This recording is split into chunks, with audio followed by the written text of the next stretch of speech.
Hello, everybody, and welcome back. Oh, hello. Hopefully, you are having a good time social distancing.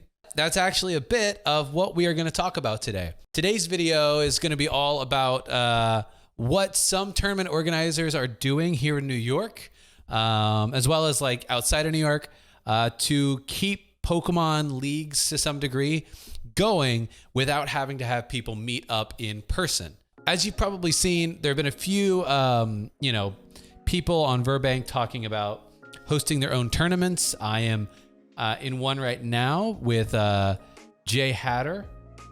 He's hosting a tournament. I think there's like 40 some odd people in it.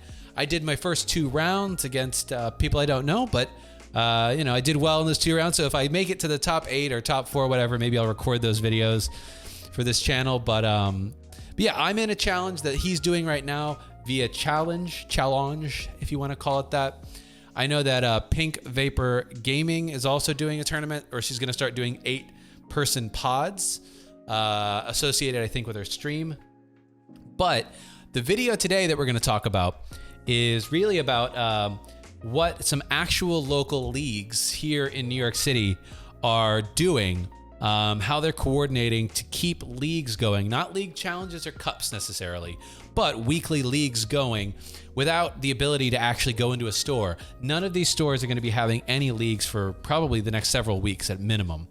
So yeah, how do you get the community to come together? Yeah, I interviewed a few folks. I interviewed Adam, who runs the Next Level League here in Brooklyn, as well as Luke, who runs Hex & Co. in the Upper East Side, just to give us some of their thoughts. So yeah, I'll just cut it over to some of that interview and I'll interject. Yeah, absolutely. So name's Luke Mazie. I run the US Pokemon League over at Hex & Co. on the Upper East Side. We've been around for close to 6 months now. Right when that location opened up, they had kind of a need to fill for the Pokemon community, so I jumped in. We're casual league, so we're designed to kind of accommodate everybody, all ages and skill sets.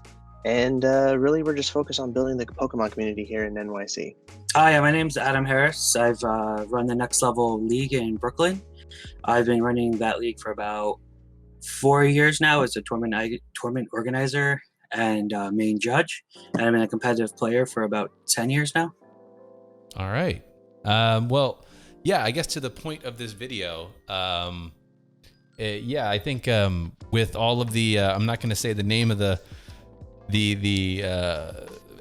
pandemic that's going around, because I think YouTube is being very strict on showing people videos, but you know what I'm talking about. What really like prompted you to look into the idea of like a digital league, if you will?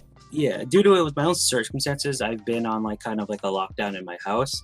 So when now everyone's been locked down, I'm like, oh wow, I'm like, I really miss like the social interaction.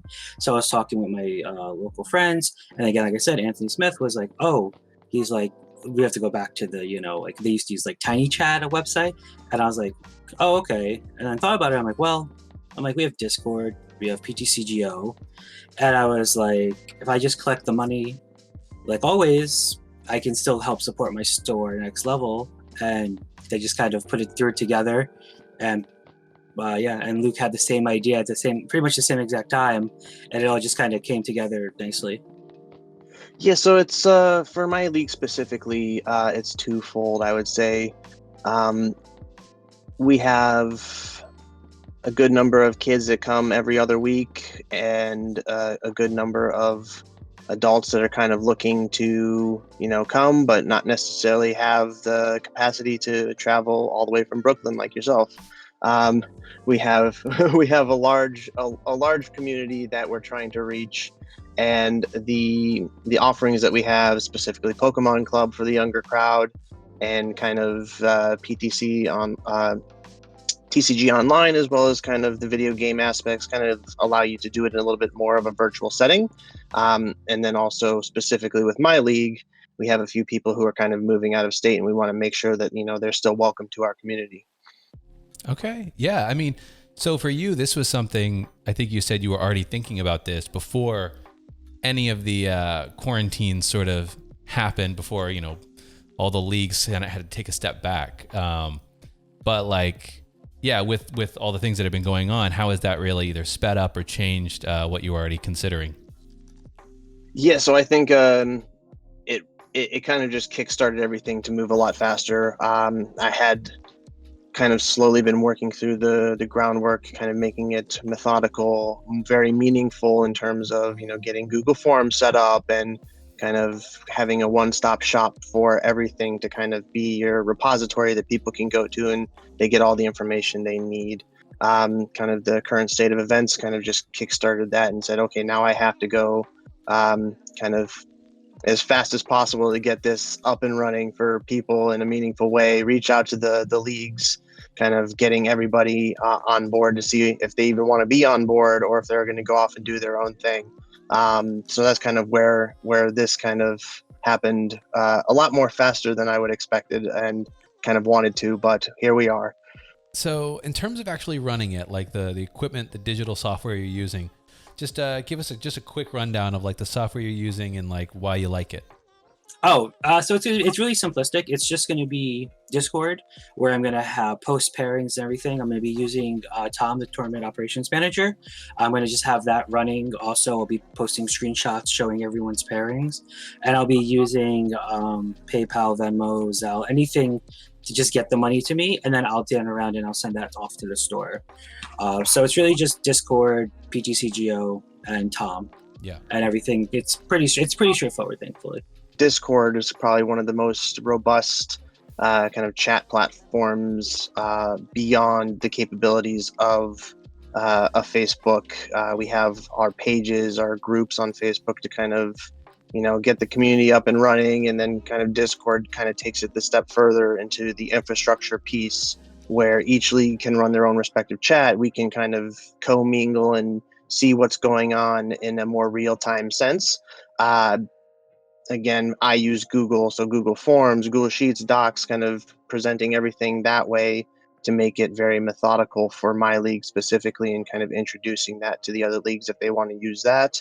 So another thing that I think is really cool, as they were saying, we're using Discord. Discord is one of the key platforms that we are using. And I will actually show you guys a little bit of what that Discord looks like, just so you can get a feel if you're a tournament organizer looking to do this, of what that might look like for you. So yeah, here is actually different. This is the Discord for the tournament for the New York City area. As you can see, we have a few different leagues. We have Next Level here. We have Kings Games here, Upper East Side Pokemon League. And I know that they're also talking to a few of the other leagues in the area. And they're all going to be a part of this one league. As you can see, different people might run them slightly differently. I know that Luke has things like Google Forms that he uses, whereas Adam is probably just going to be using mostly just Discord and Tom. But you have things like, this is where you post pairings and reporting. That's the only thing you do in this channel. This is where you get different announcements. Everybody needs to share their Pokemon game name, etc. So overall, I think it's just some really cool stuff that people are considering, when they're doing their leagues locally. One thing that the community is talking about is, the point of the leagues in many ways is actually to support your local, your local card stores. So like, how are you sort of managing like entry fees, pricing, and, if you are coordinating that with Hex & Co. on the Upper East Side for you? Definitely. So right now I'm working with Hex & Co. to kind of see the pricing model. Again, my league is very different from the other leagues in the sense that I run it extremely casually. So the support to the store will kind of work into, will a person still get their pack for participating online versus do we have a free model for a little bit and then see what our continual growth is in this model. I think the introduction of these PTC TCG online tournaments might increase the ability to create a event that can support the store with pricing to the participants versus having like a cash payment up front and then we deliver that to the store. So we're kind of exploring all options here. I know some of the other leagues are kind of going directly to that route to maintain their current operations.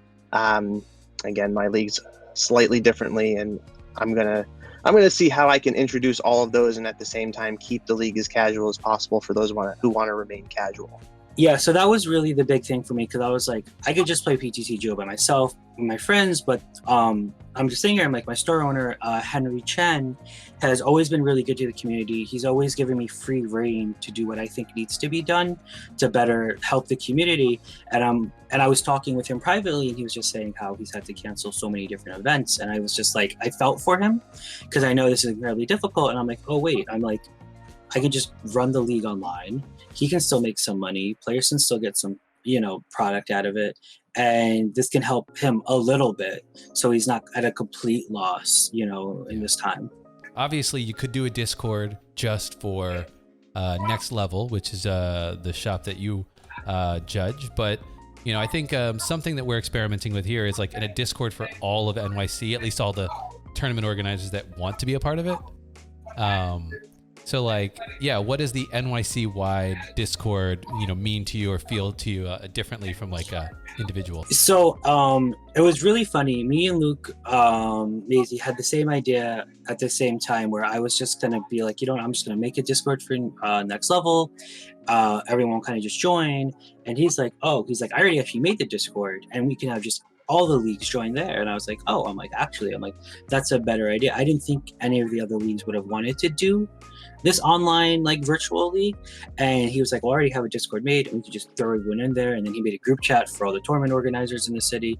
And I'm like, this works out infinitely better than what I had planned originally, because in ours there's a tab for King's Games, Gaming Universe, Next Level, his store, Helix & Co, Hex & Co. Yep. So that's just, everything's all in one place. You don't have to worry about people having 4 different Discords. We can see everything, interact. And I think that's probably the best way to do it. But I can't speak for other states, but for us, in New York City, we're pretty close knit when it comes to the TOs. We talk, we try to coordinate. So like us coming together like this isn't new. It doesn't really get seen by the players often, but behind the scenes, we are together always talking about our events and things like that. I think the next question really is all about, for setting this up, but also just running it, right? Like, what are the biggest challenges that you are currently facing or foresee? I think the Discord that currently exists, there's some obvious challenges that might arise, but what are some big challenges you see?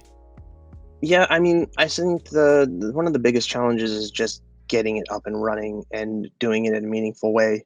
Having it work for everybody so that they don't have to go and click a button and have something fall through the cracks, right?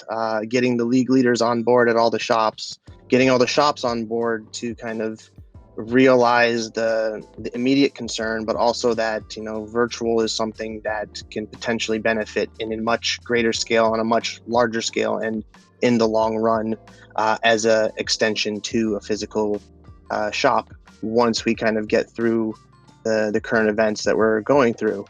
Yeah, I mean, I think honestly, like most leagues, even the most well-run leagues are always a little bit hectic, even in the best of times. So when you're there in person, so doing it online where everybody has to, voice chat or text or whatever with everybody else, it can be asking a lot of people from an organization standpoint. For me, I think what I'm going to do is I'm going to try to keep it local. I'm not going to include anyone from out of the state. I don't want people that don't normally attend my league necessarily to be here, because again, honor system and size, like my league normally sees like a regular league play is like 10 people. I don't want to be hosting this for 30 people now, collecting entry fees, doing that. So I want to just try to keep it small, and it's just honor system is just a really big thing. I just need people to play honest games, not try to cheat the system by, falsely reporting or anything like that. I think just communication's honestly just the best way. Not everyone has access to online cards. I have a couple of locals and friends who really don't get into it like that, who, are like, they feel a little left out. But I'm like, hey, look, that's just this week. You have a whole week now to next week. to get cards, to borrow, trade, buy codes and trade those. So like this week it's not going to really work out maybe, but next week, with a little bit of investment, you can get, probably a halfway decent deck or a full deck, and you can just join us next week and stuff. Yeah. I think we'll just jump then to the question of like, what can the Pokemon Company maybe do? I think to your point about you kind of have to use the honor system when it comes down to it. But is there anything the Pokemon Company you think could do to maybe facilitate these? Obviously, they have an incentive to sell physical cards, and that means physical locations and all that. But, especially in this moment in time, like they have the opportunity to step up. Like, what do you think would be useful or helpful from them?